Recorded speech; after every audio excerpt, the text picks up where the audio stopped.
Welcome! In today's quick tutorial, I'll show you exactly how to turn on vibration for miscellaneous notifications on Snapchat. If you've been missing some alerts or your phone stays completely silent for certain Snapchat updates, don't worry. This simple guide will fix that in just a few steps. Let's get started. First, open your phone's settings. This is where you can control how every app behaves, including notifications and vibration alerts. Once you're inside settings, scroll down until you find apps, then tap on it. Next, look through your list of installed apps and find Snapchat. Tap on the Snapchat icon to open all the app's specific settings. From here, you'll see several options like permissions, storage, and notifications, but the one we want to focus on is notifications. Go ahead and tap on that. Inside the notifications menu, you'll notice different categories for the kinds of alerts Snapchat sends. To fine-tune exactly which types you vibrate or not, tap on notification categories.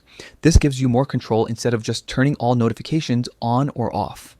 Now, scroll until you find the category labeled Miscellaneous. This is where Snapchat places extra alerts that don't fit under main categories like chat, notifications, or stories. Tap on Miscellaneous and you'll see several toggles that determine how these alerts behave. What you need to do next is simple. Find the Vibrate option and toggle it on. Once it's switched on, your phone will vibrate for miscellaneous Snapchat notifications, helping you stay aware of every alert without having to constantly check your screen. And that's it. You've successfully turned on vibration for miscellaneous notifications on Snapchat. The next time you receive an update or alert that falls under this category, you'll feel a quick vibration letting you know something new has come in. Thanks for watching.